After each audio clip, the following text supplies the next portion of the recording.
Tubebaza abantu baffe abekumya ku nkutu guno Dawa TV Uganda mu kaseera kano kennyini tuba tuyingiddewo ne program the research desk nga bwe tutera okubeera nti tutambuza wano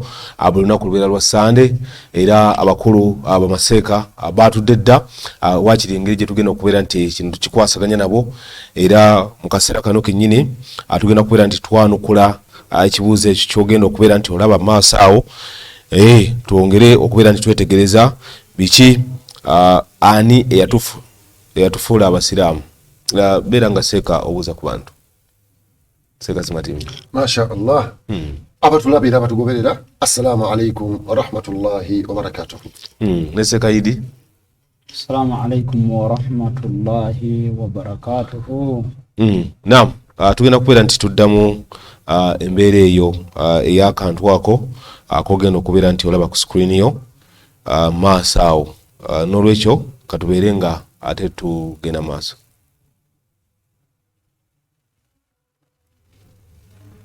Abooluganda Yesu yeebazibwe mbalamusiza wonna gye muli. Olwali njagala kuyambako abantu baleme kugenda mu geyeena. Katonda Allah ono gwe basinza abasiraamu ffe gwe tutakkiriza nti ye Katonda naye talagirangako bantu kusiramuka. Eyalagira abantu okusiramuka gali majinni mu suratul jinni aya ya 14 nga gagamba nti wa anna minal muslimuna muffa amajinni emisambu amayembe muli abasiramu wa minal qasituna mulimuna abatali faman aslama fa ulaika ta'arra rashada oyiye nasiramu kanga fe mandwa yabera kubegolokofu kati buli muntu yena golanga musiramu yasiramu kanga emandwa bagala nyo suratul Imran aya ya 19 egamba nti inna dina inda Allahi al-Islam te dina ebalwa mu maaso ga Allah ya busiramu. Awo nawo Allah si yayogera waliwo amwogerera nga bw'osobola okugamba nti Museveni awomerwa omuceeri Katonda tala. Nga bw'olabye mu kavidiyo awo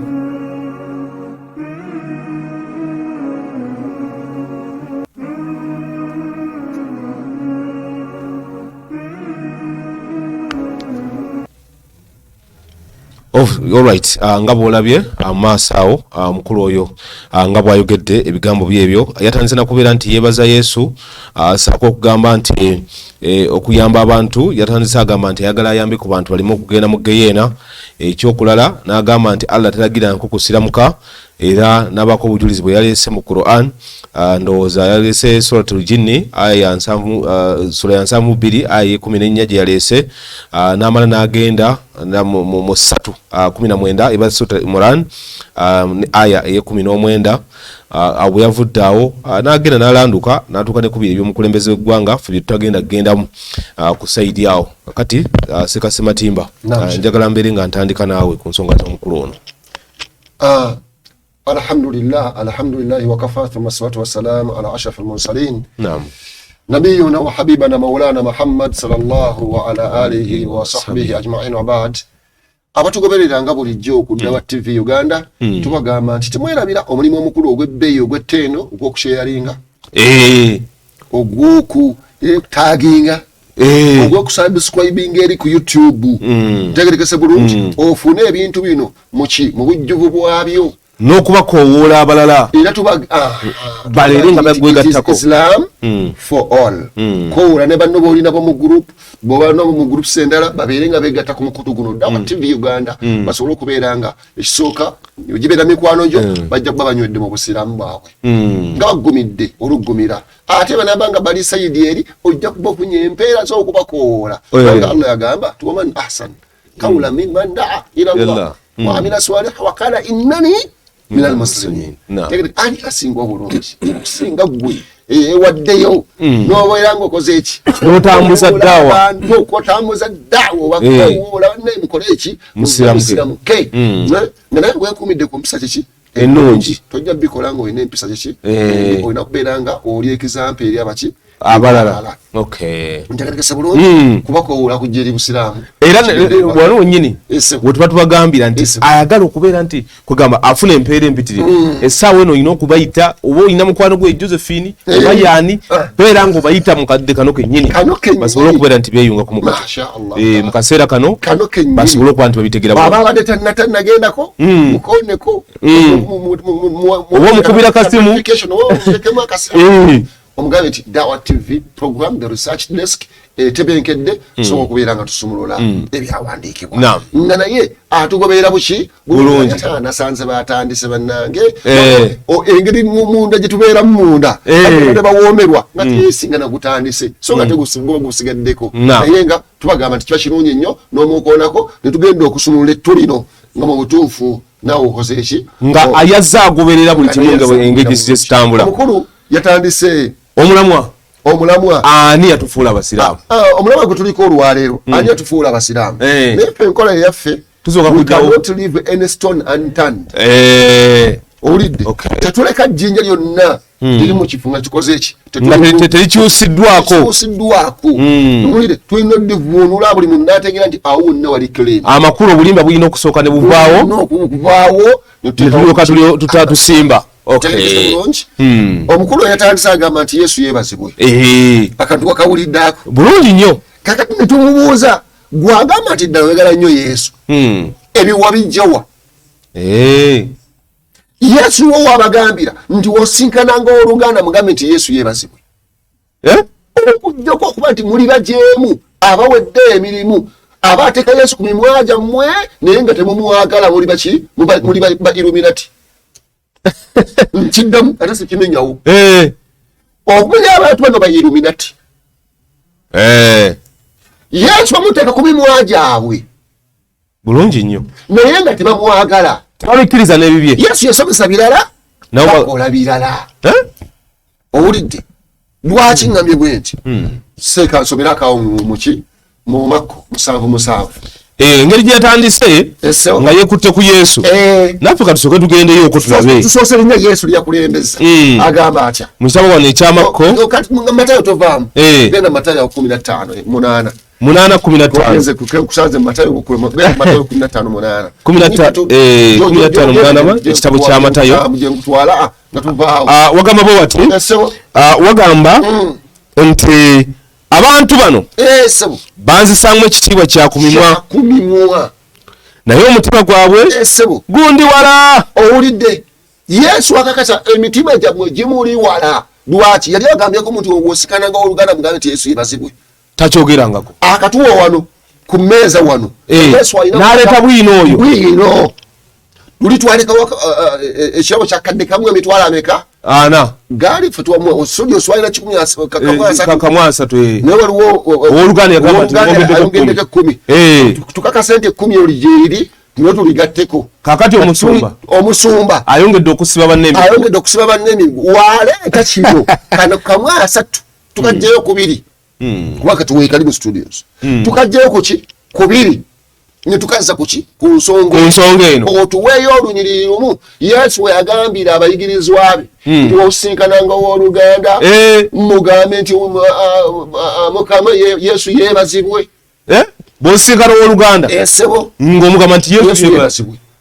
kye tulina abagoberezi ba Yesu abatuufu era nga Yesu yati musiraamu munnaffe mumwesibako munyulako omwenge ne mutwala mu biki mu biduula ne mubirako ebitoogo biramu ancenwa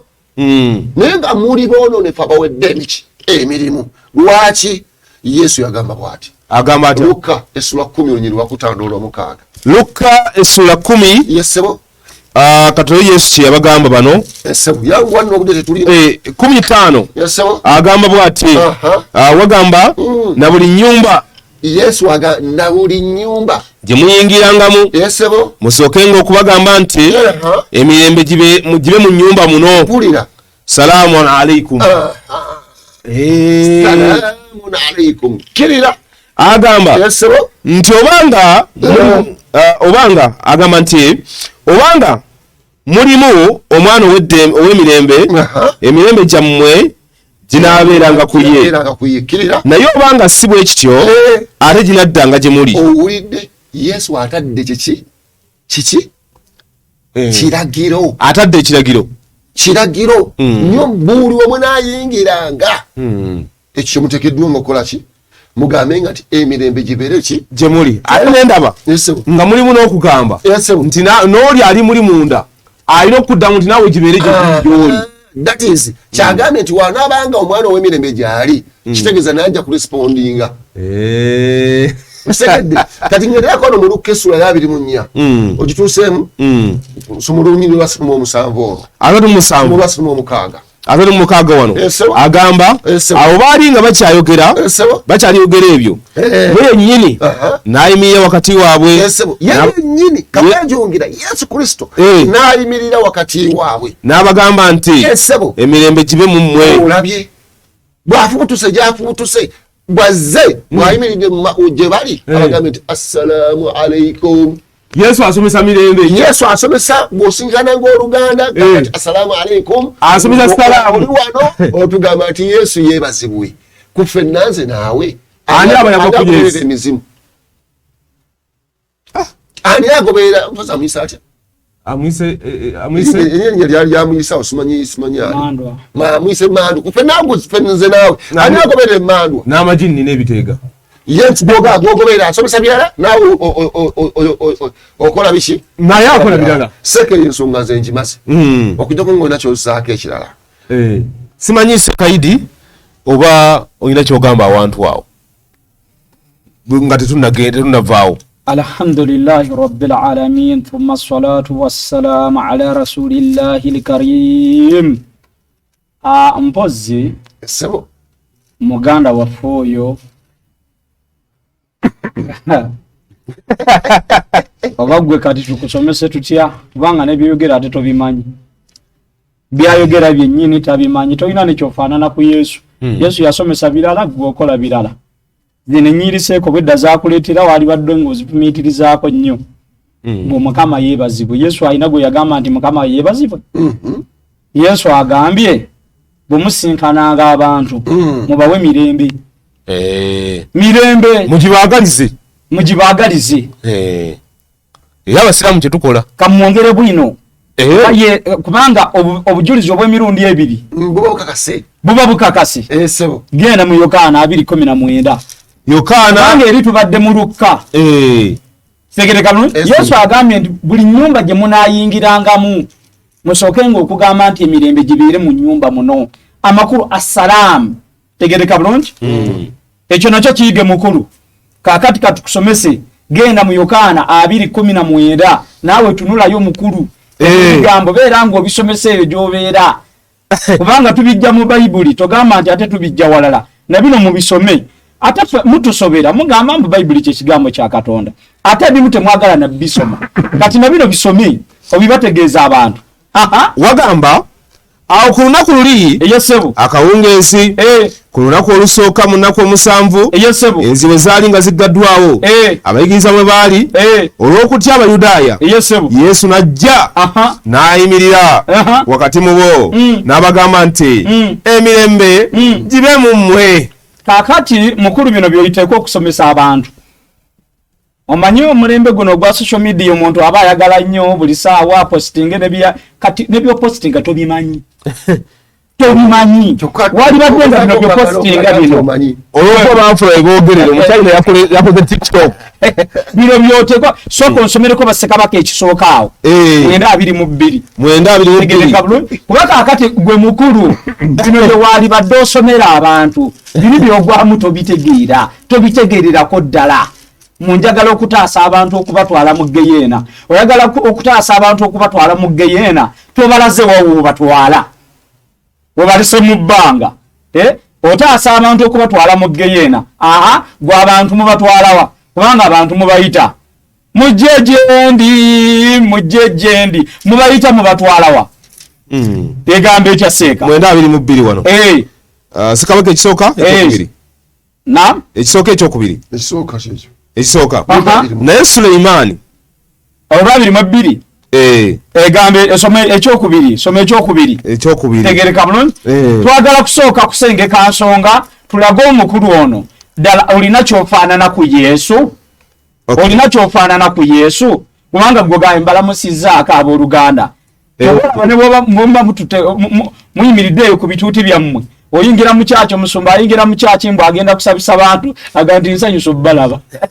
alina kyabaagala mu kyobola aganti nsanyusa obbalaba tannabale yadde okubawa ku mirembe agandi bannange emirembe gibeere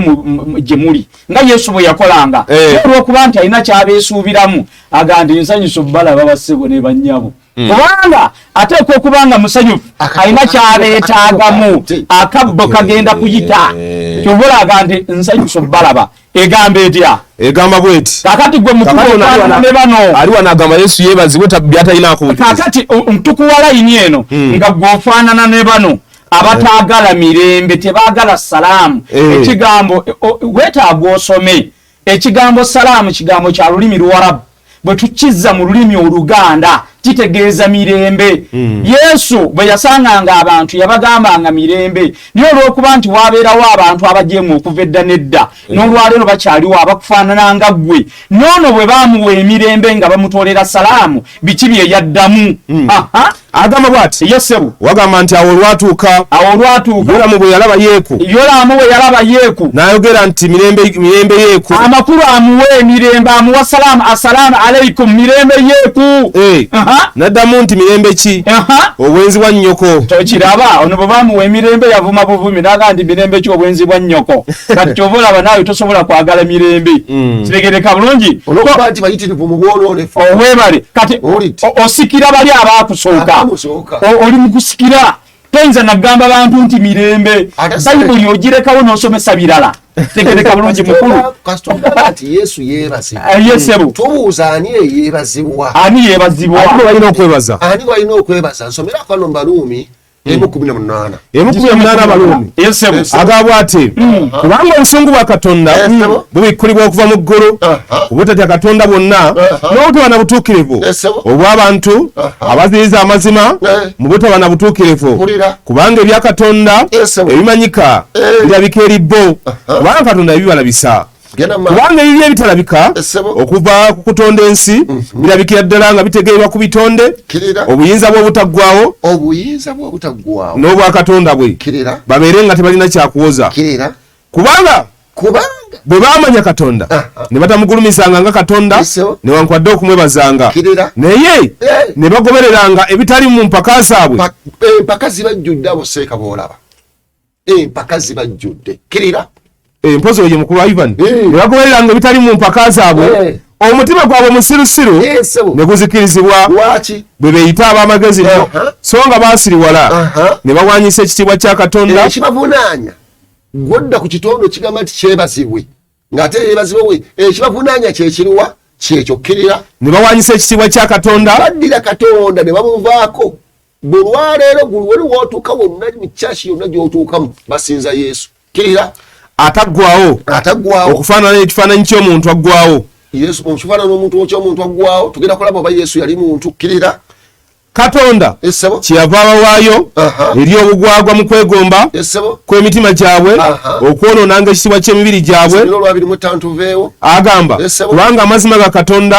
baagawanyisaamu obulimba ne basinzanga ne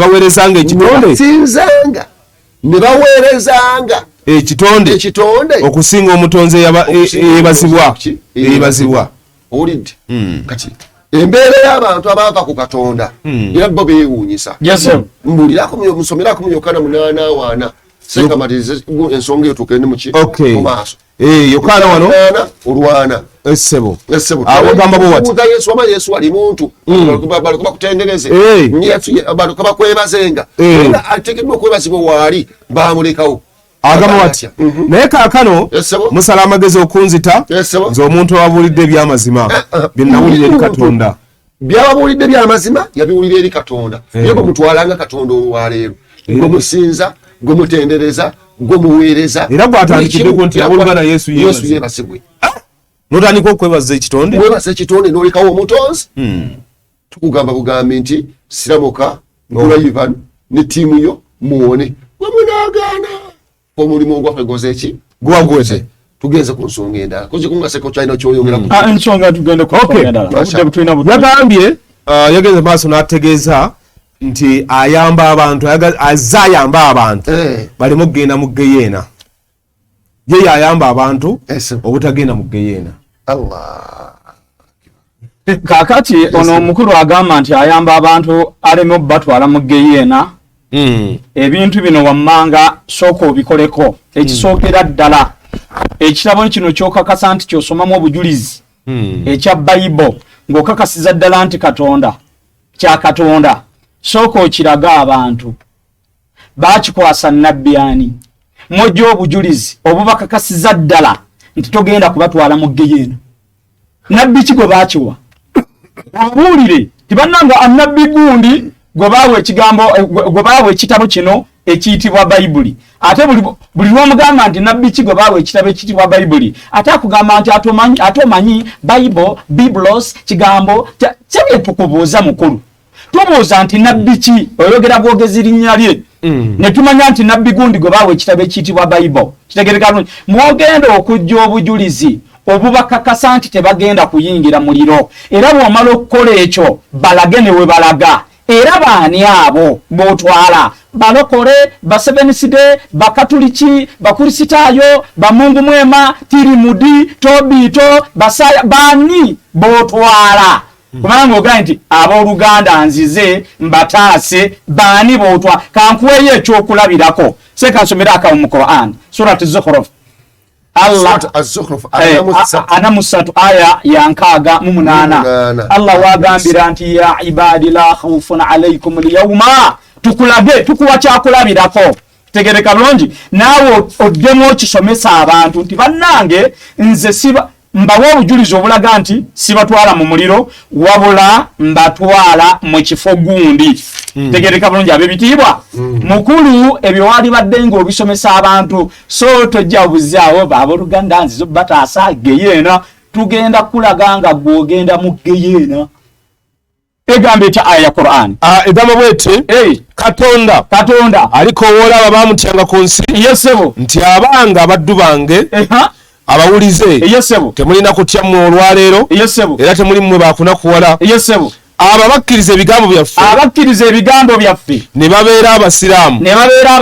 abeewaayo gye tuli. Ekisooka kubeera baki? Basiraamu abeewaayo gye tuli. Muyingire ejjana ennyumba ey'emirembe mmwe ne bakyala bammwe nga mweyagala. Nziramu bakyala baffe tugenda kuyingira nabo mu jjana. Kitegereka bulungi teri kumuleka bbali.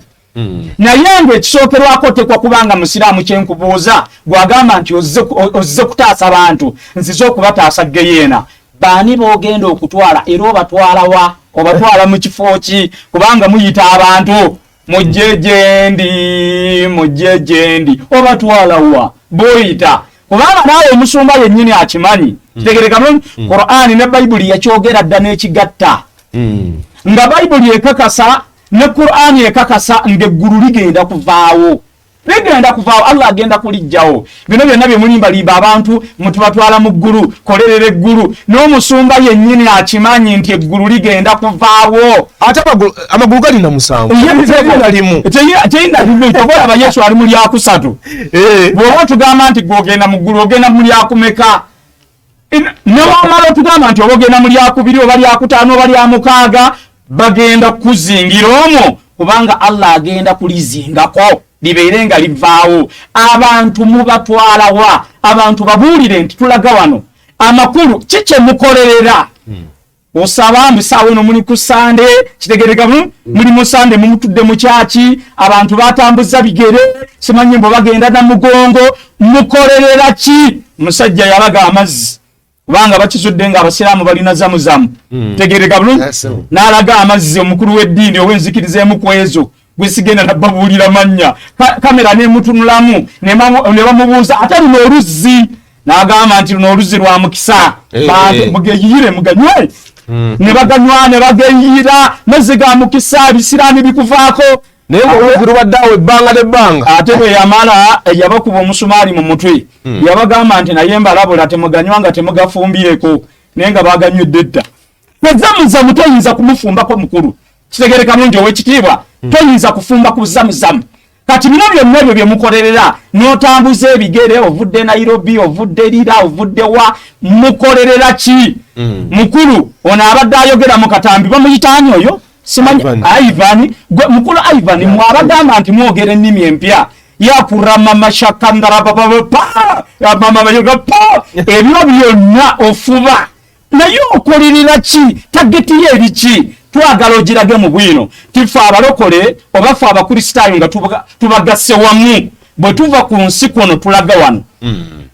ekyo kye twagala mubeere nga mutulaga kambeere nga nkomako katono Sebushege kubanga sijja kubeera mulungi omu. Ani ayamba abantu baleme genda mu geyeena? Ekisooka kwejjamu bagenda mu geyeena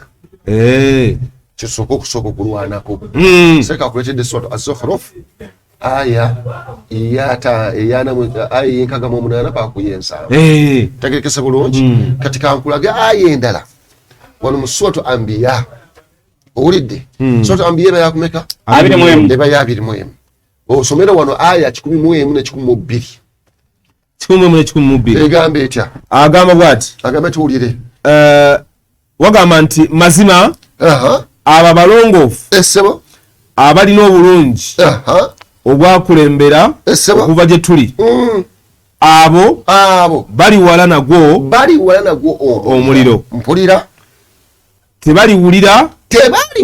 lukwakwayo lwagwo si kwokya kwagwo wadde okubumbujja kwagwo tegerekese bulungi bikkirira agamba nabo bakutuulamu lubeerera mu ebyo emyoyo gyabwe byegyagala kirira agamba tekubalinaako agamba nti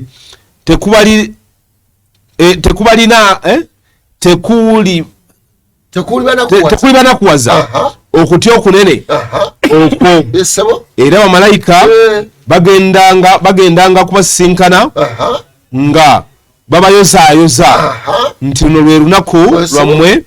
olwo lwe mwali mulaganyisibwa. ntegerekese bulungi kati abantu abo abalongoosa tudde ntumuki mu ssuula ey'11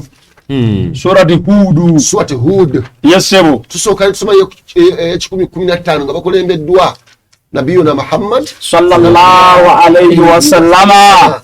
egamba etya aya ey'10:15 egamba etya 10:15 egamba obweti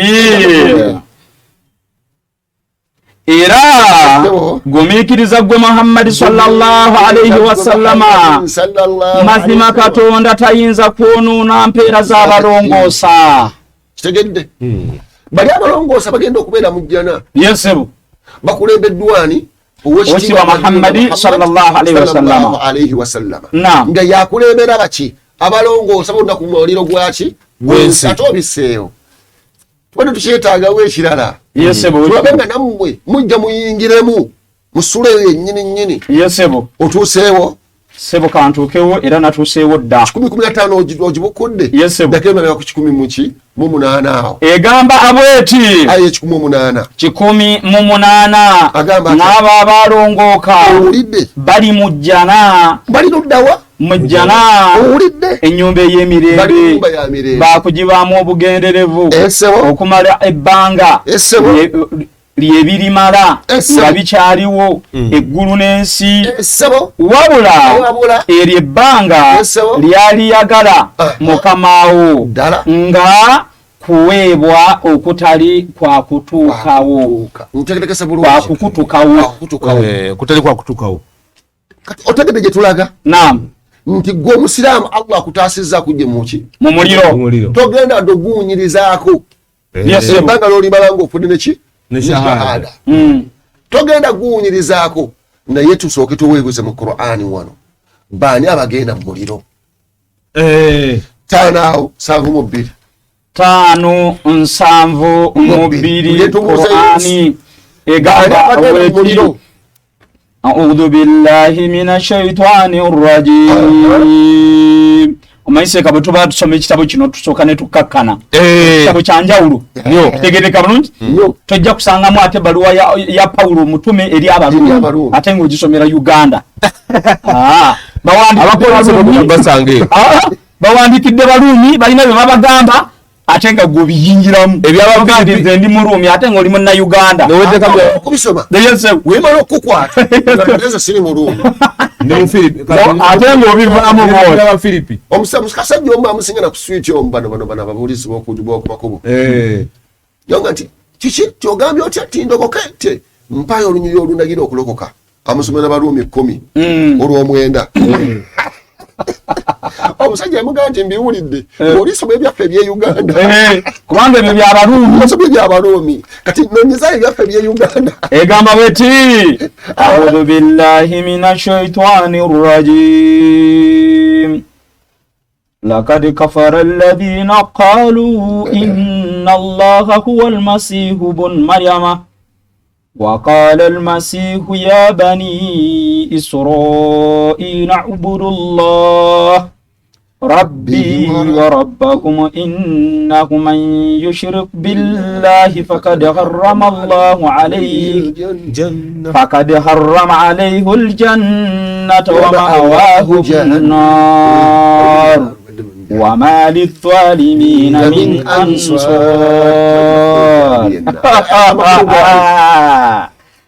Muslimu kenda musome kitabu ekyegombesa bannaye la hawla wala quwwata illa billah azima bawakanya Katonda ababagamba nti ddala Katonda ye Masihi mutabani wa Maryama songa Masihi yennyini yagamba nti abanga abaana ba Isirayiri musinze Katonda mukama wange era mukama wammwe mazima omuntu yenna agatta Katonda n'ekintu ekirala ddala mazima yaziyiza Katonda kuyingira ejjana n'obudde bwe muliro era tebalina abalyama az'amaanyi yenna ebbanga ly'onoomala ng'okyasinza Yesu musajja gwe Ivani n'abakufaanana muliro ate noddaawo mwaze kuba taataggeyeena otasaba tugenda ng'otuddemu nyini mwotebenkedde n'ebigambo byempulidde gwamwota n'aguyimirira namu bw'ati n'ebigambo mwalimu kati mwatebenkedde kiyinza okugumutaasa okubbinkiramu kusiramuka la hawla wala katubuuze Yesu wama Yesu bano abantu balinayo kuki balinayo ku mbeera yonna n'abataasa omuliro mmendeawo Matayo 7:21 Matayo 7:21 egamba bweti a'udhu billahi mina bayibuli rajim buli muntu yenna ngamba nti mukama wange si yaliyingira mu bwakabaka obw'omu ggulu sinamu kugwe nange ngamba gwe mukulu Ivan n'abakufaanana naawe ani ayita Yesu mukama we tukimanyi nti Yesu yali mubaka waki naye wa rasulan ila bani Israel ani ayita Yesu mukama we kirira wabula akola kitanga ali mu ggulu byayagala mutuddiremu egamba bweti buli muntu yenna ngamba nti mukama wange si yaliyingira mu bwakabaka obw'omu ggulu wabula akola kitanga ali mu ggulu byayagala anje abaliŋŋamba twasookedde ku kiye Yesu yeebazibwe tukubuuza obijjawa Yesu we wabisomeseza fatugenda okugira ati nga woba ojja okwogera eri abantu bw'oba osinkanya abantu olina bagamba Yesu kibye yayigiriza yabagamba kutwala kiki salaamu kati gwe weebuuze kunze naawe nze ndi musiraamu gwe weeyita byotali gwe weeyita omulokole anyina kugamba obeere omulokole tuwaye olunyiriri lumu tulugule $5,000 mu bayibuli nga lulimu ekigambo obulokole owulidde agambye abagamba nti kiki mukama waffe kyekiriddako banja abalinga amakulu nakululi nti mukama waffe twalagulanga mu linnya lyo tetwagobanga dayimoni mu linnya lyo kirira tetwakolanga byamagero bingi mu linnya lyo nendyoka mbaatulira nti sibamanyangako mmwe muve wendi mwenna abaakola ebyobujeemu bino byonna bya bujeemu byemubeeramu ebyo byonna akwadde nyuma ebyamagero bibagamba ebyo kulagulako kuli nnyonnyonyi byonna Yesu agambye bya bujemu bwerere era abajeemu bano Yesu okusinza ku Yesu balagawa ate seeka luno lwabirimu omukaaga wano wennyini we tuli mu ssuula egamba bweti naye buli muntu awulira ebigambo byange ebyo n'atabikola alifaananyizibwa n'omusajja atalina magezi eyazimba enju ye omusenyu. Yesu avumye buvumi kasita owulira ebya Yesu n'otabikola gwe n'osigalamu ebyo Mukama yeebazibwe ng'ate yatola salaamu. Yesu agambye gwe tolina akiri akuna akiri tolina magezi yonna wonna wooli kugwayita omusingi gwo musenyu mwereere. Yesu yatwalawo abantu mubayita Yesu kayogere 13:25 awo Luka 13:25 eddamu negamba abweti bana bamwesibyeko bano Ba'da billahi mina Bible rajim nanyini nyumba bwalimala okugolokoka naggalawo oluggi nemusooka okuyimirira ebweru okukonkona ku luggi nga mugamba nti mukama waffe tuva okusoma wali ebyo tuggulirewo kale alibaddamu n'abagamba nti sibamanyi gye muva ne mulyoka mutanula okugamba nti twaliiranga era twanyweranga mu maaso go era twayigirizanga mu nguudo zaffe kale alibagamba mbagamba nti sibamanyi gye muva muve wendi mwenna abakola ebitali bya butuukirivu eyo eribaayo okukaaba n'okuluma obujiji bwe muliraba Ibulayimu ne Isaaka ne Yakobo ne bannabbi bonna mu bwakabaka bwa Katonda nga nammwe musuuliddwa ebweru. Bani abagenda okubeera ebweru seeka Bayibuli bogerako baani abo Bayibuli ebogerako etya abagenda okubeera ebweru bwabagamba nti mukama waffe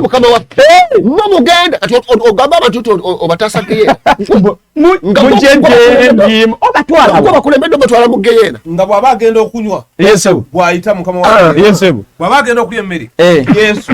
bw'aba alina kabinje kafunye waliwo ensonga wano zesaagala twerabire wano zeyakootinze mu Qur'ani wano yesebo nsomerako mu Bakolinso ekisooka Wakolinto wa kwanza 3:15 inasema namna hivi kutoka kwa maandiko matakatifu 3:15 egamba aweti olwe 15 buli eyayita omulokole wuliriza bulungi otekere ebirowoozo omulimu ogwa buli muntu bwe gulyokebwa alifiirwa naye yennyini alirokoka naye bw'ati kuyita mu muliro kati obayita gugenda mu muliro mugende mu muliro gwammwe mubinkireyo kakati bano bebakwita ku bakibwetere abo bano abagamba nti bo baalokoka dda be baafika yasoma eno layini naga nti muyingire mbabatize nono kyageza nkugambye ono musika w'abali abakola ebikolobero eby'obujeemu ye musika yajja kukola bya busika yese bwekitiibwa yagenze maaso n'agamba nti Allah talagira ngo kusiramuka era n'agamba okusinziira ku Qur'an aya yasumi mu Qur'an suratul jinni 7:2 aya 14 gye yasomye era seeka badde njaga line eyo soko gisome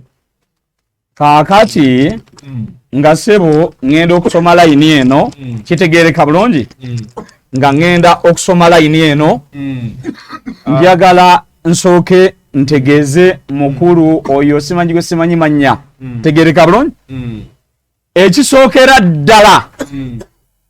mu abakristaayo abali eyo abatulaba njagala mutegeere bulungi ensonga eno bannange muleme kubeera na ndowooza egamba nti ebitonde byokka be bantu be bali mu dduniya ebitonde ebirala gyebiri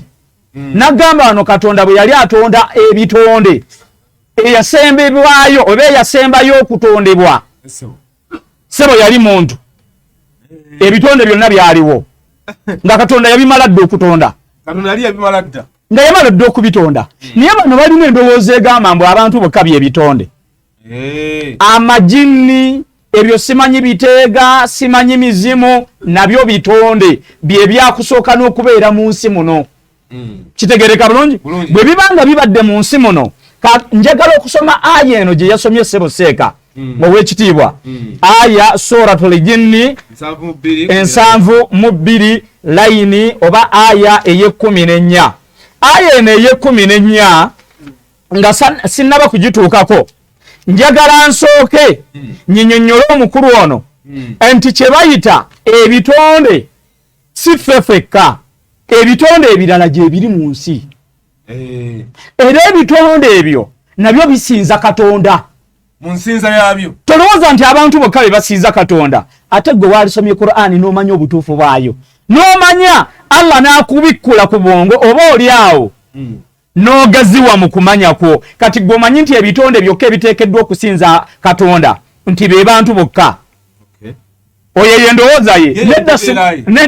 nedda mukulu eyo endowooza yo nkyamu ekisookera ddala ku majinni gano kansooke nga musomeseeko amajinni bitonde essuula eno suratul jinni wulira ekyafaayo kyayo omubaka Muhammadin sallallahu alayhi wasallama yasomanga ekitabo kya Allah ekiyitibwa Qur'ani olumu yali akisoma ng'amajinni gayitawo mwana watunga n'omubaka yennyini tamanyi nti amajinni gayitawo mu bitonde bya Allah biyitawo bwe abiyitawo bitambula ne bigenda ne biwuliriza Qur'ani ng'esomebwa kyekikulaga ekisookera ddala nti kino kitabo kya nkizo kyanjawulo olaba kisomebwa kitegereka bulungi n'ebitonde ebirala ebitali bantu mu butuufu ne bigumiikiriza ne biga katuwulirize gano mateeka ga Allah kitegereka bulungi nnyo. Njagala okugirayo ekyafaayo ky'essuula eno bw'osoma busomi suratul jinni Allah akunyumiza kye bayita assuura ekyafaayo kitegereka bulungi ekyafaayo nga kyogera ku ki ku majinni kyenjagala okusomesa omubaka yali asoma Qur'ani naawo ebitonde ebyo byali biyitawo ne biwulira kitegereka bulungi nga Qur'ani esomebwa bwe biwulira nga Qur'ani esomebwa byagamba bitya bino ebigambo Allah yabinnyonnyola omubaka Muhammadi sallallahu alayhi wasallama olwaleero soma kitegereka bulungi kantandikire ddala ku ssuula yennyini suratul jinni aya esookera ddala tegereka bulungi أعوذ بالله من الشيطان الرجيم بسم الله الرحمن الرحيم قل أوحي إلي أنه استمع نفر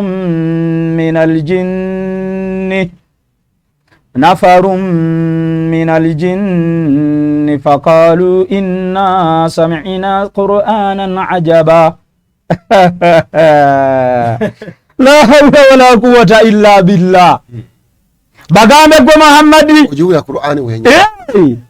watumiddwa gyendi nti mazima ekibiina mu mageega amajinni kiwuliriza Qur'ani ng'esomebwa obadda bino byenkunnyonnyola kiwuliriza Qur'ani ng'esomebwa ddala kitabo gwe kikyoyinza okusoma ebitonde ebyo bwe tuli kusomesa ku supiidi y'ebitonde ebyo kwe bitambulira supiidi yabyo okuva wano okutuuka mu Amerika la hawla wala quwwata illa billah okuva wano okutuuka obutuusi mu Amerika ku bitonde ebyo la lutabya lwaliiso naye olaba biwulira nga Qur'ani esomebwa ne biyimirira biwulirize bino bigambo bya Allah kitegereka bagambe gwe Muhammadi nti watumiddwa gyendi timazima ekibiina mu mageega amajinni kiwuliriza Qur'ani ng'esomebwa ne bigamba nti mazima ffe tuwulidde Qur'ani eyeewuunyisa Allahu akbar kabira inna sami'na Qur'anan ajaba mazima ffe tuwulidde Qur'ani eyeewuunyisa wulira Allah bw'agamba yahdi ila rushd fa amanna bih walan nushrika birabbina ahada era eruŋŋamya ery'obuluŋŋamu ne tugikkiriza wulira amajinni nago okukkiriza nti bino bigambo bya Katonda si bigambo bya Pawulo kitegereka era kati kamadde okusaba osibe mukaawo yesebo w'ekitiibwa kubanga bana abakulu balina ekizibu kimu bo balowooza amajini we gakkiriza Quran ate bino Bible tegagikkiriza go gagiwakanya buki sekatujja gagiwakanya buwakanya ayeze wojidibwa badde kusaba nsomero y'amateeka abiri ayeze olokoge manya ebigambo nyiriri bbiri ayeze olokoge ne maaso neki ayeze naam soko nsomero kawo mu Luka 10 Luka 10 olukumeka Luka 10 Luka 10 essebo ndowooza lujja kuba olunyiriri olwo 17 tusomero 17 essebo kale abo ensanvu essebo ne bakomawo n'essanyu nga bagamba nti Mukama waffe ne badayimooni batuwulira mu linnya lyo. okiwulidde seeka agezaako okulaga nti neeno bayibuli amajini gagikkiriza kyagezaako okulaga babawadde mission gye bagenda okukola yesebo mu mission gye babawadde yesebo we baabuwulira n'amajini gakoze eki badayimooni batuwulira mu linnya lyo. nsomera mu Yakobo 2 awo Yakobo 2 kubanga mwe mulina endowooza egamba nti olaba amajini gakkiriza Qur'ani kakati ebitonde ebirala bwe bitakkirize Qur'ani oba bwe bitakkirize ebigambo bya Allah gwe wekka olina endowooza egamba nti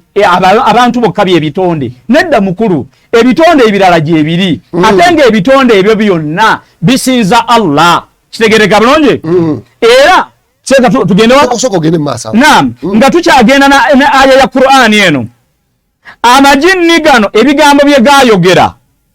Allah owekitiibwa abitegeeza omubaka Muhammad sallallahu alaihi wasallama abeerenga abitegeeza abantu kubanga n'omubaka yali tamanyi nti waliwo ebitonde ebirala ebibadde biwuliriza Qur'ani nga ngisoma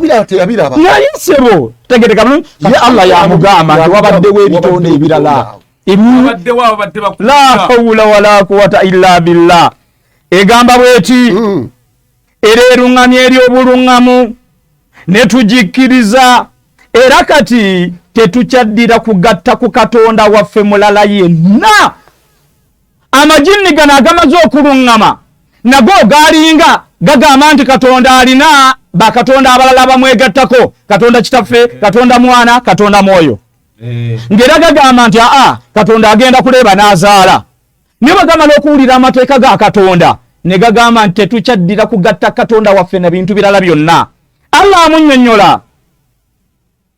wa annahu ta'ala jaddu rabbina ma takhadha sahibatan wala walada.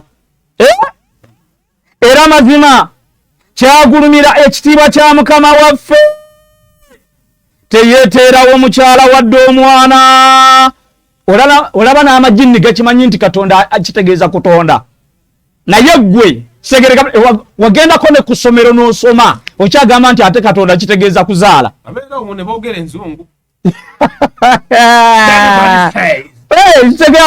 Kakati ate wulira aya ey'okuna kitegereka bulungi wa annahu kana yakulu shafihuna ala Allahi shatata. Era amazima abagwagwa mu ffe balinga boogera ku Katonda eby'obulimba ebyewala obususse ebikomo. Olaba n'amajini gakimanyi nti mu bo bennyini mu majini mulimu abagwagwa era nga abo abagwagwa tugenda kubaleeta mu Bayibuli naawe balabe tibagwagwa. Kati eno aya gyoyogerako ey'14 kitegereka bulungi n'ogamba nti amajini ge gagamba nti tusiramuke. Nedda mukulu, amajini gakugamba Allah nga akunyumizaako bye gayogera. Aya gy'obadde okootinga ey'14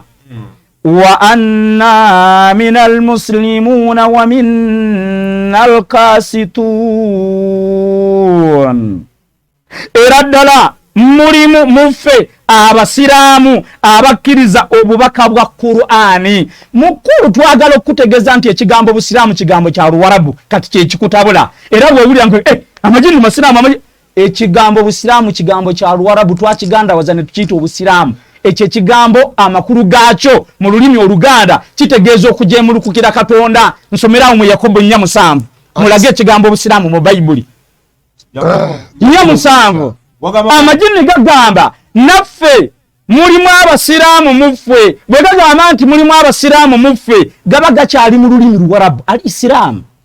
kati nkutegeeza mu lulimi oluganda ekigambo obusiraamu bakivvuunula batya kujeemulukukira katonda ne mu bayibuli mu ebiri egamba etya al-islamu huwa al-istislamu lillah yesebo kwa kujeemulukira amateeka gani kakati awo egamba etya gamba bweti kale yesebo mujeemulukukirenga katonda naye mulwane ne sitaani naye anaabaddukanga kakati anaabaddukanga kitegereka bulungi kyenkugambye nti neeno mu bayibuli seeta bikulawo mu zabuli neeno katandava mu Yakobo muno yesebo wekiriba baddeko olunyiri lw'endagala okukkatiriza kiri kyobaddeko balusome ono sitaani gwe badde balowooza nti tasobola ewaabwe taliiyo era tasobola kukkiriza somawo mu Yakobo wobadde tusoose ne tulaba mu Luka 10:17 nga ne badayimooni bawulira Yesu mu linnya lye eyegamba etya 19 okkiriza nti Katonda ali omu naawe gy'oli okkiriza nti Katonda ali kiki okujjako gwe yeesiruwaza nogaa nti bali basatu muki naye ekiri mubiwandiko abantu balangira olunyiri balutegeere Yakobo 2:19 egamba etya okkiriza nti Katonda ali omu esebo okola bulungi era ne basetaani esebo bakkiriza basetaani bakola batya bakkiriza ne bakola batya malayo nokankana ne bakola bakkiriza nokankana ne bakankana nokankana ne bakola ki nokankana ne bakankana kati wulira ayati ya Qur'ani ate suratul jinni aya 12 wulira Allah wagamba era mazima Allah anyumiza Muhammad sallallahu alaihi wasallam amajini byegayogera era mazima ffe twakakasa nti tetuyinza kulemesa Katonda mu nsi muno era tetuyinza kumulemesa ne tumusimattuka na kudduka kyovola bano gakankana n'okukankana agagagaana okukkiriza naye nga mu bayibuli tugenda kuleetayo amakkiriza n'agatali makkiriza nga bwolaba bano mu Qur'ani ng'ekugamba nti mulimu abakkiriza ne bagamba nti affe tukkiriza obubaka bwa Katonda era tusiramuse ekigambo busiraamu nkugambye kujeemulukuka tujeemulukuse kubanga bwogamba busiraamu bokyali mu lulimi luwarabu kati mukulu bino byobadde oleeta ate olaba amajini ate ge gagamba bikulawo mu Zabuli 7:2 7:5 layini ya 10 Zabuli 7:5 layini ya 10 mulage mmandwa zabadde ayogerako wano nga ne mmandwa zino mu bayibuli gye ziri era nga mu mmandwa zino eza bayibuli mulimu abakkiriza amateeka ga Katonda ne mubeeramu abatali bakkiriza mu zino emmandwa kati atubuulire nti eno bayibuli yalimba atubulire bayibuli yalimba Zabuli 7:5 egamba etya era n'amayembe gonna wulira emmandwa zobadde oyogerako era n'amayembe gonna ag'ababi ganaazikirizibwanga amayembe ago ag'ababi agagaana okukkiriza ganaazikirizibwanga naye amayembe g'abatuukirivu ganaagulumizibwanga tuyinza n'okulaga nga Yesu alina amayembe 7 oba okyasaaga bayibuli kyegambye nti amayembe g'abatuukirivu ganaagulumizibwanga kati mukulu emmandwa egenda okugulumizibwa gitubuulire ate bayibuli ewagidde amajini neka kugambye eyezebo olunyiriri bwendusoma bwenti nebuuza omuntu okujja mu suratul jinni nga nti amajini dini y'abasiraamu ezesisawa gigendamu nga wali bayibuli yakuŋŋaanya sitaani zonna nezikuŋŋaanya wamu nga nazo zikkiriza nokankana nezikankana ate nze mbeewuunya boogera ebigambo ebatamanyi makulu gaabyo kati ye amala googera suratul jinni essula y'amajini anti banoonya byakwekwatako omanyi omuntu kasitagwesa ng'agamba nti omanyi gwe toliiko mwoyo ng'omanya nti aweddeyo kitegereka bulungi so mukulu tubategeeza nti nsaba Allah abasiramule bannange muwone omuliro sekafanya tusiramula naam kati awo twagala okukola tugenze ku topic obadda tujjawo kingi eryo eritanakyusibwa kati ani atusiramula esooka atuyambye enyini ayi yagireese 3:19 naye n'agyetamu obwebwindu nga bugamba butya nti Allah seyakola ki ayinza okundeeterayo olunyiri lwonna mu bayibuli nga Katonda ayogera alulete nga Katonda ayogera mu Bayibuli olu okusinzira ku ntegeera ye okusinzira nga bw'ategeera aleeteyo lumu nga Katonda ayogera Bayibuli yonna okuva kubikkulirwa eno bulaka bugwe ku lubereberye paka kubikkulirwa nojja kumala ki endagaano ekamalako n'okwata empya Matayo paka kubikkulirwa 22:21 tegerekesa bulungi nnyo ate yo ate endagaano empya ye ate eri mu mbeera yaki totoddiza alala be boogera temuliimu Katonda ebamunyogerako nti Katonda yagambye bw'ati ye endagaano enkadde Katonda bamunyumyako buki bunyumya Katonda n'agamba nti Katonda n'agamba Musa nti ntegerekesa bulungi reported speech noleka bamuleeta oluusi nga bamaze omwogerako n'agamba nti nze Katonda ali omu tuli fenna naye nga bamwogeddeko buki bwogezi banyumya ku byakola wali wamunyumyako anti seeka ono tamanyi makulu gye tomanyi lwaki bagamba nti buno bubaka obubaka kitegerekano bw'oyagala Katonda gy'atuulira eddala mu Bayibuli oba mu Qur'ani bwe yendowoozayo tomanyi lwaki bagamba nti omubaka seeka yesebo byonna tugambye nti kuba kwekwata biki tamanyi nti mu Bayibuli Katonda tayogereramu yesebo tebakimanyi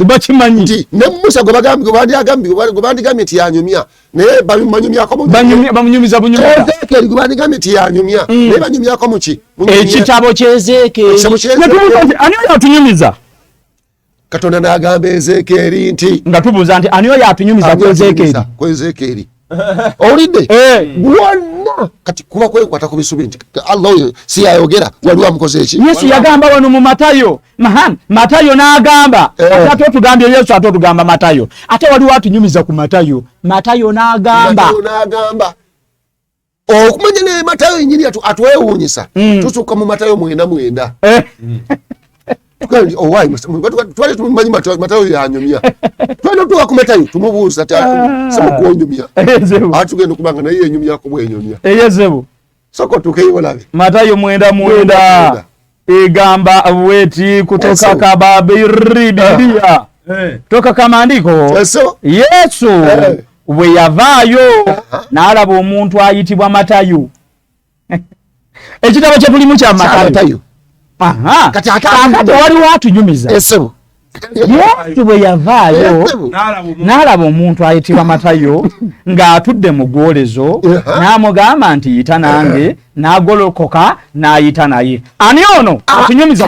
ku Matayo mu kitabo kya Matayo wabanga Matayo ddala yaga ani ono atunyumiza ebyali wakati wa Matayo ne Yesu mu kitabo kya Matayo mukulu genda osome naawe baletayo PE mu kyali eyo saka soko osome suratul hajj ayezesa mu 8 suratul hajj fula abasiramu aya bino ntita eyensango mu 8 a'udhu billahi minash shaitanir rajim masha Allah suratul hajj eba ya 22 esebo aya ya 7 أعوذ بالله من الشيطان الرجيم وجاهدوا في الله حق جهاده واجتباكم وما جعل عليكم في الدين من حرج ملة أبيكم إبراهيم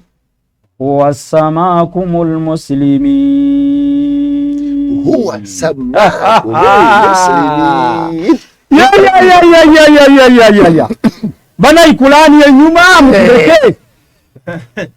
murwane kulwa Katonda obukakafu bw'okumulwanirira ye asebo ye yabawulamu abagoberezi ba Muhammad sallallahu alayhi wa sallama asebo era teyabateera mu ddiini kunyigibwa kwonna asebo naye ne ddiini yammwe ye ddiini ya kitammwe nabbi Ibrahimu ye Katonda ye yabatuuma abasiraamu oluberebere mu bitabo ebyasooka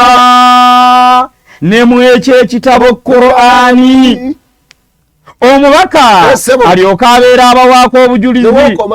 la hawla wala ku mu bitabo ebyasooka bonna baali basiraamu kati gwe mukulu osinga n'eddiini y'omukulu buli gwobuuza walokoka ddi mu gye 8 naye ng'alina emyaka 8 1980 nga ndokoka asinga n'eddiini y'obukulu bw'obanga osinze eddiini y'obukulu mukulu abantu be muyita mubatwala wa mwogera ennimi ze muyita mbu mpya kakati abantu wetubasaasirira gagamba nti yatutuuma simanyi abasiraamu oleese biki oleese simanyi dabiyita biti simanyi biteega simanyi abiyita mandwa tutuleesa aya yino nga tutumye abasiraamu baki ye Allah gwe ani akugamba nti beera omulokole na kino kyennyini ani yakutuuma nti onoyitibwanga mulokole ani yakutuuma nti onoyitibwanga mukristaayo ani yakutuuma nti onoyitibwanga mukatuliki simanyi mungu mwema simanyi museveniside ani yabikutuuma ebyo byonna byolimu bye gwemanyidde Allah aganze nabatuuma abasiraamu olubereberye mu bitabo ebyasooka seeka lwaki Allah atutuuma abasiraamu nzikiriza nsome mu surati Rum wano aya ya 3 lwaki Allah atutuuma tunayitibwanga abasiraamu kitegereka bulungi surati Rum eba ya 30 aya ejja kuba ya 3 egambe etya a'udhu billahi minash shaitanir rajim فأقم وجهك للدين حنيفا فطرة الله التي فطر الناس عليها لا تبديل لخلق الله ذلك دين القيم ولكن أكثر الناس لا يعلمون يا أولينا لواتي الله تتومات من عيتي بانغر السلام هو سماكم المسلمين egambetya n'olwekyo gw'omuntu yolekeza amaaso go ng'onywerera ku ddiini entukuvu ng'okwo Katonda kwe yatonderako abantu bonna sisitimu ya Katonda kwe yatondera abantu bonna Busiraamu bw'oleetayo layini nga Katonda yatondera abantu ku bukristaayo oba ku bulokole la hawla wala quwwata illa billah eyo layini onoogijjawa ne bw'osoma bukedde ne bw'olisoma ki toyinza zitanga mbukulira suratu Maida eba yakutaano twagalayo aya 2 tokosomera aya eyokusatu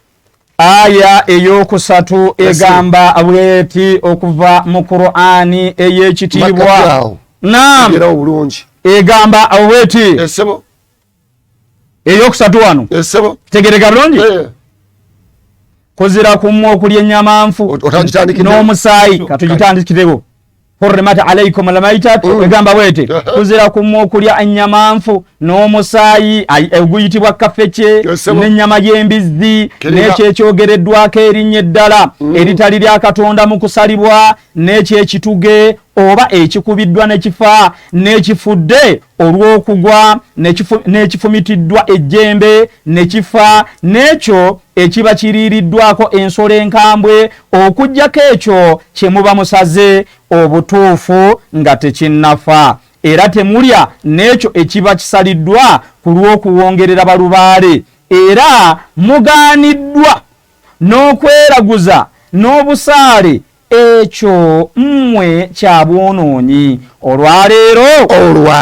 bakutuse n'okusuubira bali bano bakutuse n'okusuubira okubalemesa eddiini yammwe muyinza okkeera ku makya ne musaanyawo obusiraamu mulimba abo abatakkiriza sekati kasiba mukatini mulinga omuntu w'omusiru akwata n'alengera enyuma njagala enjuba eyo njikole ki njifuuwe ekole ki ezikire n'atandika okufuuwa tukulabira ddala omuntu kataala awedde miki emirimu nga wakanyini gwosaana okufuuwa kirira egamba abweti n'olwekyo temubatya wabula mutyenze olwaleero mbajjuliza eddiini yammwe era ne mbajjuliza n'ekyengera kyange ne mbasiimiramu obusiraamu okuba eddiini ani atusiimidde obusiraamu okuba eddiini Allah yowekitiibwa Allah alyawma akmaltu lakum dinakum wa atmamtu alaykum ni'mati wa raditu lakum al-islaama diina kati gwali eyo ani akusiimira obeere omulokole nondagana akagambako omulokole oba obulokole mu Bayibuli nga nange nsija gy'oli. Kasita oleeta akagambo nti obulokole toleeta okulokoka. Omanyi gwe bakubuuza birala kitegereka bulungi ate oleeta birala. Oli bamubuuzizza gwe. Ebizigo babiyita batya mu Luzungu n'agamba musamona. Kitegereka bulungi. Kati bababuuza birala oleeta birala. Olina ekigambo nti obulokole oba omulokole mu Bayibuli. Ye ani yakutuuma nti onooyitibwa ng'ekyo ky'oli oba oli mulokole oba oli mukristaayo simanyi Museveni side byonna nze nina omusomo ani yakutuuma yesebo eyo gye nkolera ku mirimu gyange nanga siniseeka ti lwaki tolokoka namubuuza musumba kuggwe ne Yesu ani yasooka mu bulokole ani mulokole yasookamu kiye omusumba ne Yesu ani yasooka mu mulokole nambuuza ate gwe omuntu omulokozi ayinza okuba omulokole nga ye yagaba obulokole nga kikyotegeeza kyoŋŋamba nti onaagaba ate ayinza okusaba byeyegabira nga kikyotegeeza seeka kati kyenamubuuzize naye akiddamu okukimbuuza ne mugamba nti onaagaba ayinza okusaba byeyegabira kikyotegeeza nemuga nti Yesu tumusiŋŋaana lubonanga naye asaba Katonda amukole ki amulokole ate gwe omuyita mulokozi tumusiŋŋaana naye nyini asaba Katonda amukole ki amulokole nemubuuza nanga nti luddawa netukasoma mu Yokaana 12:27 nga kati nga Yesu agamba Katonda wange ndokola okunzija mu kiseera kino tegeregese bulungi nemuga wuuyo naye asaba mukola ki naye asaba mulokola nemubuuza nti kuggwe ne Yesu ani yasooka mu bulokole kakati atubuulire abakkiriza Yesu bo babayita baki baali babayitanga balokole babayitanga bakristaayo abo abakkirizanga Yesu babayitanga batya kitegereka bulungi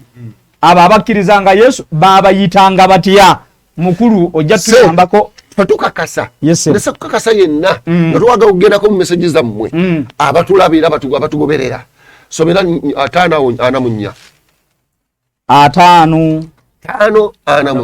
5:4 suratul Maida egamba abweti a'udhu billahi minash shaitanir rajim egamba abweti inna anzalna at-taurata fiha hudan wa nur yahkum biha an-nabiyyuna الذين أسلموا للذين هادوا والربانيون والأحبار egamba bweti mazima ffe twassa Tawureti nga mulimu muyo okuluŋŋama n'ekitangaala balamulenga nayo bannabbi abo abaasiramuka ne beewaayo okugoberera amateeka ga Katonda kwaba Abayudaaya bana Abayudaaya yesebo kasanga wewangayo okugoberera amateeka ga Katonda wakolanga atya wasiramukanga buki busiramusi tuwasigalanga mubiri naam buli yagobereranga Tawurati naam yasiramukanga buki busiramusi biri ebyobuyudaaya nga abiddukamu anti ye aya gye waleese ti Allah yabatuuma abasiraamu mu bitabo ebyakolaki bitabo ebyasooka kati gwe obwongo obuwo bukulaga nti obusiraamu wakabulaba kati ne Allah akugamba nti mu bitabo ebyasooka Allah naddamu n'akugamba nti n'obubumbwa bwo busiraamu omubaka n'agamba nti abakadde b'omwana be bamujja ku layini ne bagamba nti affe tuli bakristaayo n'omubuuza nti Kristo kitegereka bulungi yali musiraamu oba yali mu bibyo gwe ebyo byolimu kubanga ogamba nti omugoberera ate ekigambo ekyo kyoyogedde bayinza okulowooza okijja mu bbanga wano mu Qur'ani weekiri bwetunula musula ey'omusanvu wano 17 yalimu ebyo osomere sharihi okola obudde kubanga twagala kugenda mu makoma baluwa g'Abaganda baffe wano 17 somera sharihi yaayo tugenda mu message sebo mpaayo akasekendisi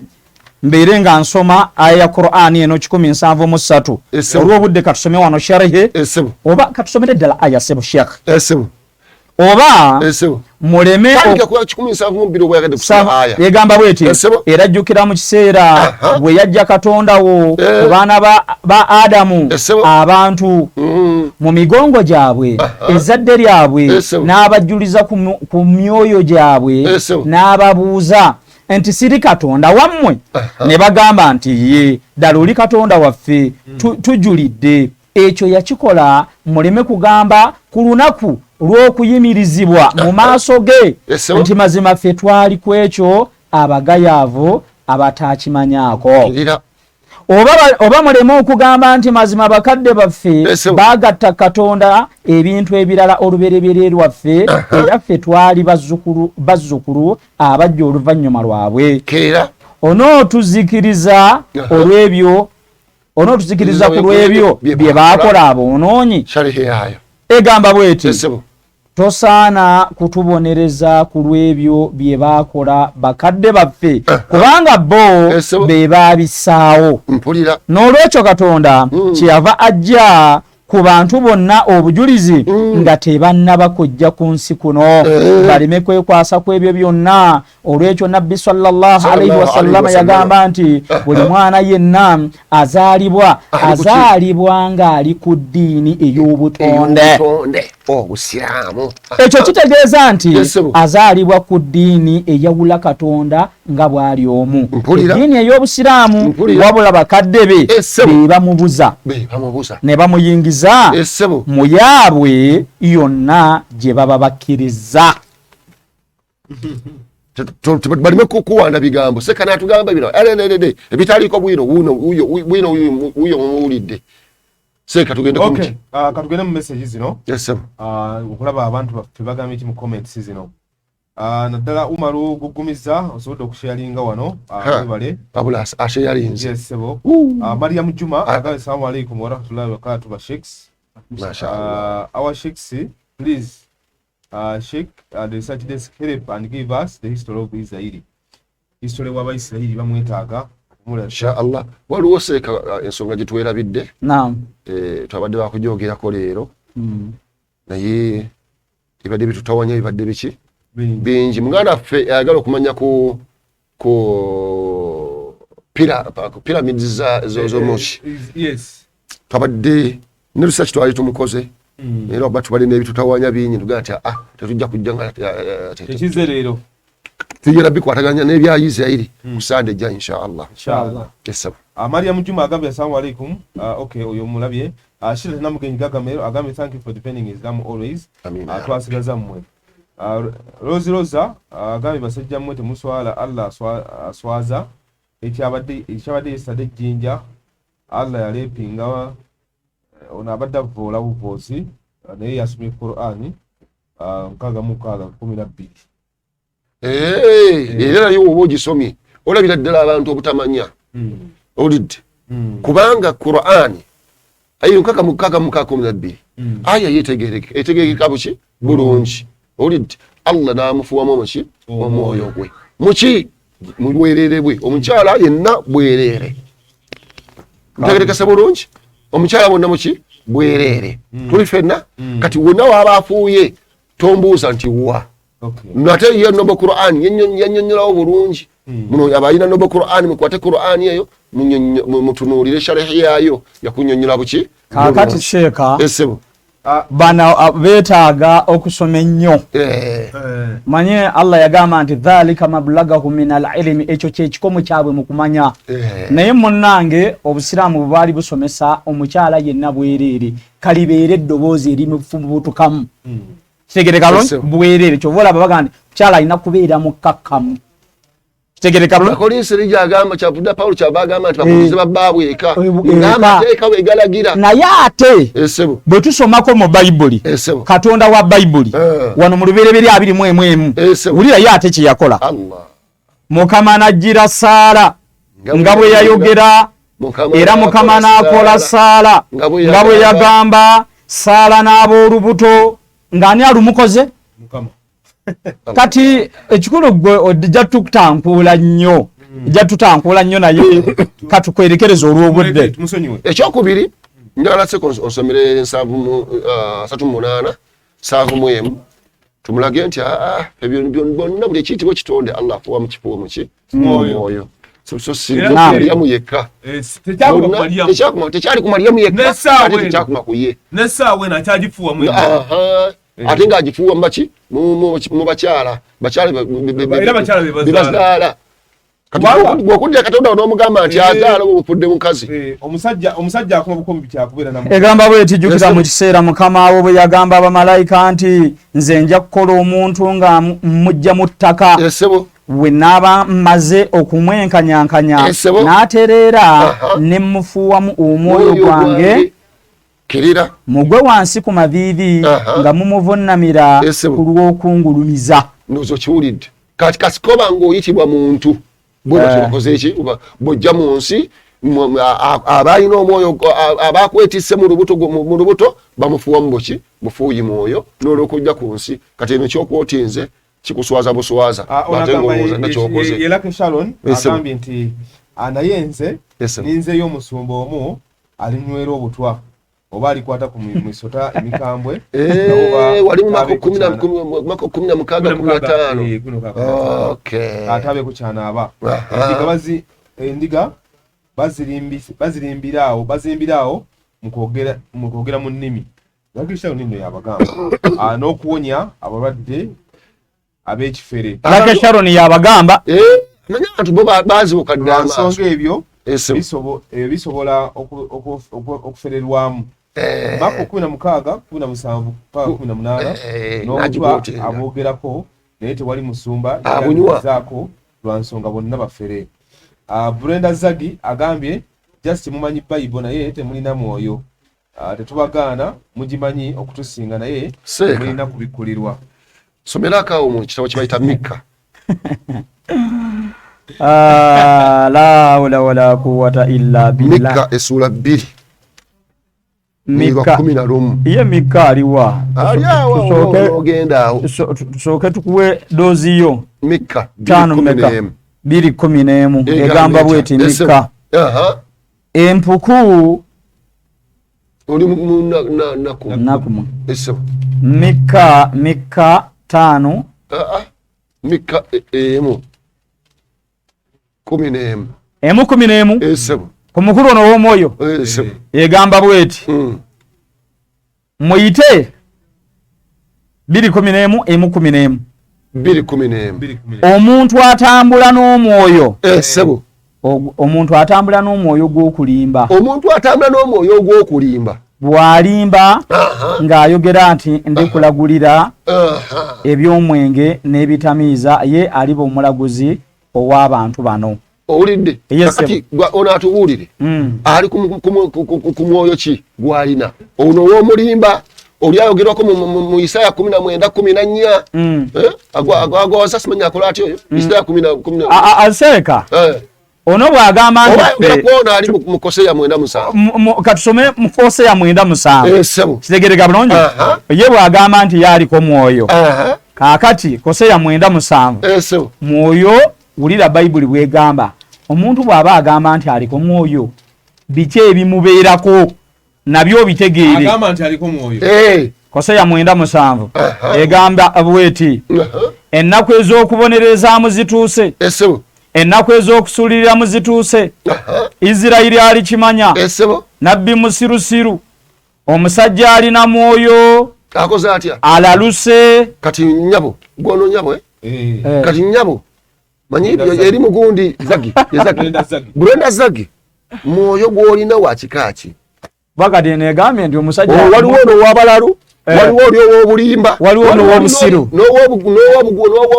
n'ow'obugwage eri mu Isaaya kati atunyunyula kwejeesa twalinako eruwa ogw'ekiralu ogw'obulimba n'ogw'ekiki ate waliwo n'ow'obubambaavu mu Isaaya 19:11 14 oyo wamulamba mwoyo tulina kumweyo jesatu olina eno olina kero kuwa tatukuvumya tubuziza bubuza tukuvumya aletaisha muonga agambye asekero beganga alina Bible nga alina Bible ozirosa agambye bwowulire jeme mu Bible kitegeeza Bwakabaka leero ono kakati bwowulire jeme mu Bible kitegeeza Bwakabaka kakati ebyakitegeeza mubisigale muli kubyakitegeeza asigale mukitegeeza bwe kubanga yo Bible yagamba olidde tetugendera birowoozo byammwe tetugenda muki mu ngero 3-5 mu ngero 3-5 sebo kakati sebo mu ngero 3-5 sebo kantuukeyo naye njagala kwogera ku kintu ky'amayembe ekyo la hawla wala quwwata illa billah. Ngero 3-5 eddamu negamba abweti wesigenga Mukama n'omutima gwo gwonna so tewesigamanga kukutegeerako gwe. Naffe twala kutegeerako otuleetera simanyi biki kitegeeza ebyakitegeeza kwa kutegeerako ebyakitegeeza twagala wano obwino kubanga nze osoma mu Zakariya essula 10:2 ebinoonya Zakariya mmeka? Zakariya 10 some wano mu Zakariya essebu ono akagaye tikitegeeza Bwakabaka. Mutusesa kyobala wape tusekalira abantu tebamanyi Zakariya 10:2 kubanga amayembe googedde ebitaliimu owulidde gwotugamba nti bitegeeza Bwakabaka kati kyotugamba nti Obwakabaka bwogera era nga bwogera bitaliimu ate wulira ekiddako wansi kubanga amayembe googedde ebitaliimu n'abalaguzi balabye obulimba ne boogera ebirooto eby'obulimba ejjembe n'abalaguzi batambulira wano be boogerako zino manda za Ivan olwokusatu obusungu bwange buyimuse buyimukidde kuba ki kubasumba kati gwa Ivan obusungu bwo bukwenda bukuyimukirako kubanga baleeta emmandwa omukazi huyo agambye olwokusatu lugaba bweti obusungu bwange buyimuse kubasumba era ndibonereza embuzi ennume. Kati kisowa Ivan oli mbuzi ennume oli mbuzi ennume bwe kiri ogamba nti muvumye Bayibuli egamba olaba yenyini yeeyita ndiga embuzi ebeera n'amagulu 4 n'endiga ebeera n'amagulu 4 Bayibuli emuyise buli musumba yennyini waali mbuzi ennume yona maaso Rozirosa agezaako okwerwanako ennyo akafuluwinga nnyo Dawa TV mwagala nnyo Rozaroza Katonda omu afugira mu ofiisi 3 bwagambye ako n'akaapa mu bwino kati anti aleete omu afugira mu ofiisi 3 lwaki kafugira mu 5 Qur'an egamba mbu twakola Adamu how many people are talking here bameka boogerawo kakati bwebuzibu bwe butamanya nti bwokkiriza nti Katonda ali omu naye n'okikkiriza nti Katonda ali omu owulidde Isaaya agamba atya 4:24 Isaaya 4:24 sebo eyo njogera yakwewa kitiibwa njogera yakwewa kitiibwa kyovola baffe 4:24 bwatyo bwayogera Mukama omununuziwo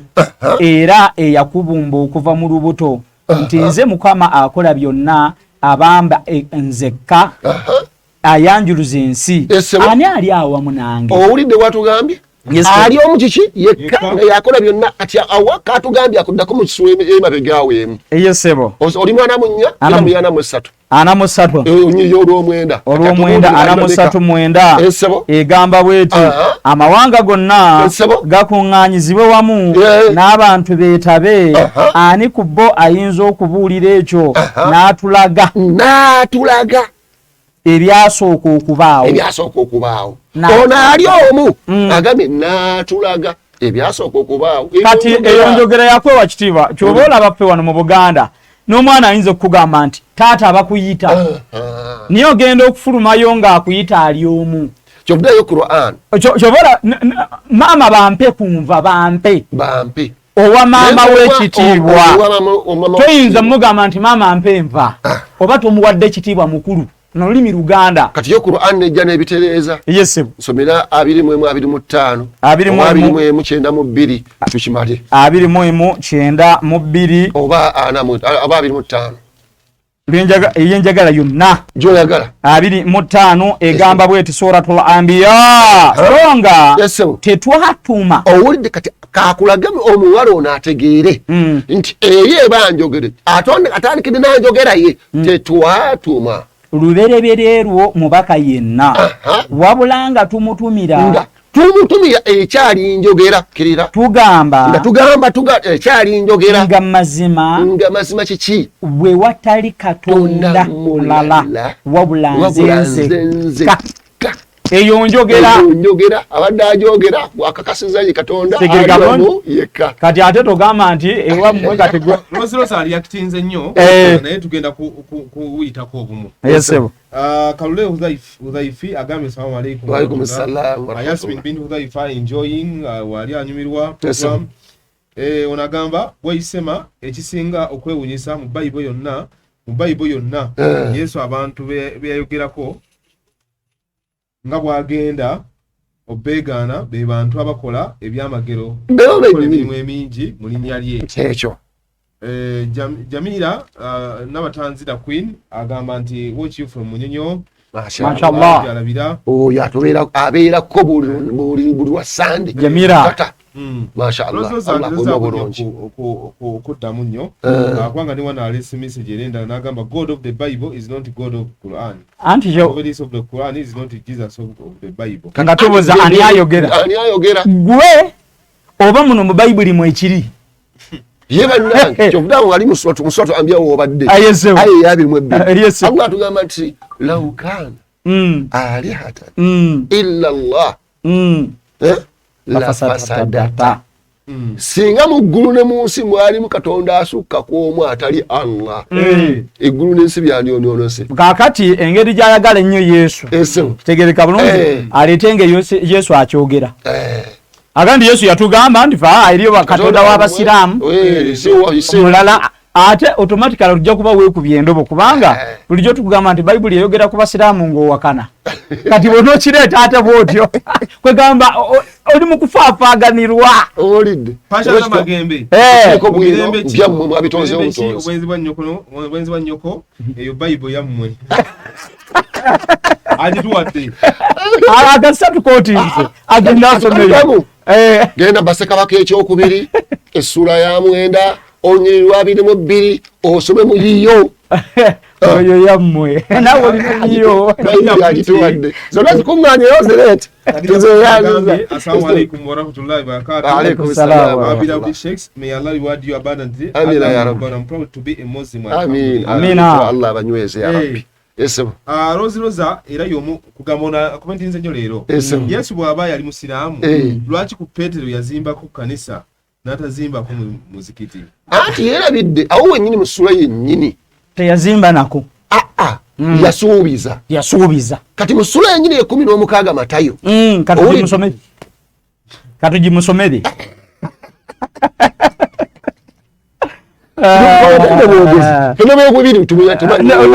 gwogera bwogezi netukujjanjaba 16 otuuseemu 16:23 Yesu n'akyuka n'agamba Petero nti dde nnyuma wange gwe Sitaani oli nkonge gyendi kubanga tolowooza bya Katonda wabula eby'abantu ate bulya agenda mu kanisa kiri mu kanisa kakati mu kanisa 11 17 18 bakolinsa kisooka kakati ono ekanisa yagiteeka ku muzimbo gwa Sitaani ndire biriyo Bakolinso wa kwanza 11 17 18 agenda mu kanisa kyeshi bera mu kanisa 17 egamba abweti naye bwe mbalagira kino sibatendereza kubanga temukuŋŋaana lwa bulungi wabula olw'obubi. Kati ulize bano baani abakuŋŋaana olw'obubi tugenda okunoonya kino ku 18 kubanga ekyolubereberye mukuŋŋaanira mu kanisa mpulira nga waliwo okwawukana kuba kwawukana bwawukanye kimukkirira era nkikkiririzaamu n'okukikkiriza kimatira ddala tugamba bali baligende Namugongo bano babeere eno bali babeere ku Malwa kubanga oli omusajja bamubuuziza nti ovaawa ng'ali Namugongo nga kamera emutunuddemu bwe nagamba ndi muva Busia ng'ali ku luseke lwa Malwa naga nti kyekyakuleese naga ndi nazze kunywa ku Malwa ng'atambuza bigere anywe ku Malwa ye wano kyagamba nti njagala nnyo mwawukane gwe beera eri ku Malwa ago oli abeera eri mu bikanisa agenda mu nnyumba ya sitaani eyo okujjako ng'agenda kwawukana buki era bw'otugamba nti teriyo kalungi konna okujjako mu kuŋŋaana lwa bubi era Yesu tayingirangako mu kanisa okujjako ng'oleeta bwino era Yesu teyazimba ku kanisa okujjako ng'oleeta bwino sebo Sharifa binti Jamil agambye Sharifa binti Jamil agambye mubalekereyo nga surati Kafiruna bwegamba balekereyo bayine dini yamwe nako mdini kumwali ya dini kati yabakuŋŋaanyiza kinywa ngati mwenda mugwawo ndabona Muhammad agambye Sheikh Simatimba bwino nga mungi chala ubongo wesera buli kadde uli abayibu y'omuntu ono agaye uli abayibu y'omuntu juma ndabona Muhammad agambye nti abasomesa bapfa balungi. What time does this precious program start? Tandika sawa mekeno program. Ndio program etandika sawa nya. Sawa nya. Wakuta kusawa nya tandika okubanga otulindirira buli Sunday tuba kwetuli bi'idhni rahman. Okay, bali kutembe jingo bakabulindi jingo Sudi. Sheikh salamu alaykum wa rahmatullahi wa barakatuh. Mwe bali kutulungamya. Amina ya Rabbi. Komansi mbibambi ali we komansi. Mashallah batulabire bonna we komansi. Okay. Onagambye Rozoza agambye yasuka kumukwana kugamba ine ebintu ngo bingi nnyo naddala ine ebikwate bingi okuva ku bantu bali abali jinja. Ona ine ebikwate bingi. Mugambe nti batulemwa. Kola ki n'okuvoola alinga kuvoola mukko. Mugambe nti batulemwa. Ffe tulina buzibu na kuvoola.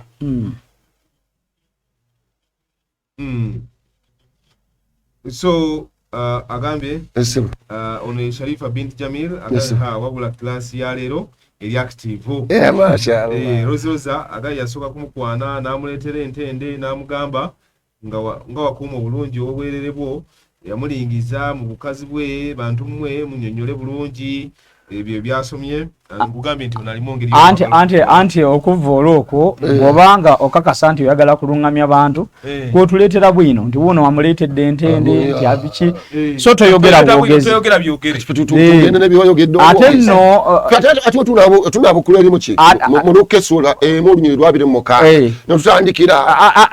bwe tubanga ffe tusobola n'okuvvoolera mu bwino nga tukusomera bwino n'omulaba neffe tetwazze kuvvoola. Roziroza yomu agambye enkomyewo basiraamu Katonda kennyini ayogera mu Isaaya 45:2 nti mulokoke. Era nyini mu awo nyini mu Isaaya wasomye 26 tasomye 45 naye 26 dde ku lunyiri 18 sekalutu n'omusomere abitegeere 26:18 Fafira buzibu atuulira bulungi nabo biri mu Isaaya. Mu Isaaya kati Isaaya lyakubagana Katonda yali abyalabidde egamba abweti 26:18 twali lubuto twalumwa tetwaleeta kulokoka kwonna mu nsi. Gw'oli muki oli tukadda mu ggulu tebaleeta kulokoka kwonna tetwaleeta kulokoka kwonna mu nsi. Kati goba goli mu ggulu beerayo ate ne line gyasomye egamba kutunuulira Katonda wamutunuulira olyokokolokoke kubanga Bayibuli egambye mutunuulire nze mulyoke mulokoke. Musa yagamba mu 3:2 okuva kati tewali aliraba Katonda n'aba mulamu gw'oli mulambo nga ne Yesu kye yagamba mu bantu tekisoboka kati gwa kiyinzika otya gw'oli mufu okujjako nga mwekakasa nti mulindiganga bwe mugamba eri naye Yesu yagamba mu bantu ekyo tekiyinzika. Sharifa binti Jamil assalamu alaykum wa rahmatullah. Sengendo takiya abadde ko wano nga ne yasharinga mashallah. Okay abamu kubo masho ali Seruyange aga assalamu alaykum basheki Sharifa binti Jamil n'abaka abantu basharinze wano n'abalala kusinga lozirozi ono abadde active nnyo okusinzira bwe ndaba waneeno afalu kusenda magami nsaba Allah w'ekitiibwa atunyweze era tuje ku Isiraamu Sheikh Sematimba nsaba Allah agira kyakutukumira. Okay ekisooka nja kubasaba mukole eki munteremu kudduwa mutufune kasebwe kasooka kujja mu studios olwaleero mbadde siri mulamu bulungi nene nga nti nteekeddwa okgenda. Ekyokubiri olukungana lwebwayise twabagamba ku Sunday yaggwa alhamdulillah lwatandise biidhini rahman twebaza buli omu yafaayo kubeera nti watugoberera n'obuyambi bwe muntu kyabwetaaga bakafuna omuntu omu eyakasiramukirawo twafunyewo olunaku olwajje yasiramuse naye nga twatandise ku lunaku lwakutaano biidhini rahman kati mu nnaku bbiri masha allah tulinawo okubibala byetukoze eki byetulaga eri abantu nabwekityo nammwe mubeere abali okumpi muli Nabweru muli Makerere muli Kalwerwe muli Kawempe wonna n'okwetooloola awo mujje tukuŋŋaanaawo bwina akole eki anyoke inshallah rawundi awo ebwayise nga kumwala awo station nze biidhinillah tusobole okubeera nga tukoze eki tutambula ffenna biidhinirrahman. Naam, batuwuliriza n'abatulaba tubibaza okubeera nga mwekumira ku Dawa TV. Amanya Haitham, assalamu alaikum wa rahmatullahi wa barakatuh. Wa alaikum assalam wa rahmatullahi. Masha Allah tubagambe mwekumira ku mukutu mwekumira ku mukutu biidhinirrahman. Masha Allah tukugamba nti bwe kibanga kisobose. Assalamu alaikum wa rahmatullahi wa barakatuh. Wa alaikum assalam wa rahmatullahi wa barakatuh. Yes, tujja kubeera nti awakiri buli mwenna awandiise message ye twongera okuzetegereza saako n'okubeera nti tuzikebera omanyi engeri yino gye tubeera nti tuli ku social media oli aba asindika message nga tafuddeeyo ate olusi tubeera na live katututi okusoma ebintu ebinakoze eki ebinayonoona buki obwonoonyi. Yes awo nagamba nti waliwo akasigaddeyo ngaalina vaibu buwulira ejjembe bino byonna twabisomye. Quran says twakola Adamu nga tumujja mu ttaka aboogera twamuzeemu kakugambye nti that is royal plural. Badayimoni tubagoba ne bagenda mu linnya lyo lozirozira yabaddayo museeka ono Royce munsomera akanyiriri ako kamu atambule nako kali mu Luka essula 11:24 ategeere byagoba biddawa era we bikomawo omuwadde doozi eno mujja kusigala nga mugoba 24:11 Luka layini ya 24 agamba dayimoni yesebo lunono luwulirize bulungi mukulu dayimoni bwava ku muntu ayita mu bintu bitaliimu mazzi ng'anoonya aw'okuwummulira bw'abulwa yesebo agamba nti kanzireyo mu nnyumba yange mwe nava. bamugobeddewa anti bamugomera mu kyaki kanisa eyo nyumba ye yakakasa ti eyo nyumba ye kirira bwajja agiraba ng'eyereddwa etimbiddwa kale agenda n'aleeta badayimoni abalala 7 ababi okumusinga ye ne bayingira ne babeera omwo. mubeere nazo nyumba zazeesooka bwe bali kugoba onagamba era yozo zagambye dini yonna ya sitaani buli dini yonna ya sitaani Catholics mubaleke Yesu yajja na bulokozi bwokka akati Yesu yajja n'obulokozi buli dini yonna ya sitaani ono yeetaaga ki Bebulaniya 3 naye oyo lwaki talekera awo emiggo tujja muli bw'abanga ebeera ya sitaani kati naye Yesu yennyini wa sitaani kubanga Bebulaniya 3 emwegamba kalaba oluganda abatukuvu abalina omugabo gw'okuyitibwa mu ggulu mulowooza omutume era kabona asinga obukulu ow'eddiini gwe twatula Yesu Kristo naye wa sitaani mukulu ate nabadaji waayiriza bitandise mutabukako abadaji muwaayiriza wata temisewo ekyokubiri 2016 temusewo ekyokubiri 2016 bitandise omukwata egamba abweti temusewo ekyokubiri 2016 wagamba abwe wati naye ebigambo ebitalimu ebitali bya ddiini gwatalina ddiini wuliriza wano ebigambo ebitali bya ddiini obyewalanga kubanga baliyitirira mu butatya Katonda n'ekigambo kyabwe kiriryanga kookolo oba nnyabo oba ssebo otutera kookolo wano ku boodi kookolo ye kansa bw'obanga gwe tolina ddiini bayibuli egamba ebigambo ebikuvaamu biryanga kookolo kansa olutera kansa ku boodi yaffe kuno ije Adams agambye nti alaba okuva London mashallah kwali nnyo kale kandoza tujja kukoma wano inshallah Allah kirize twali twasibudde dda barakallahu fikum wa jazakumullahu khairan fi dunya wal akhirah amanya mbadde haitama Eid mwebale tugoberera ku Dawa TV amanya Abdul Nur Ismail asematimba kezala mashallah assalamu alaykum tukyaliwo ne ku Sunday tukomawo mu nsonga z'esimu era okwetegereza ebyawandiikibwa tubagamba nti lukuŋŋaane bwayise we luli nnyo mujje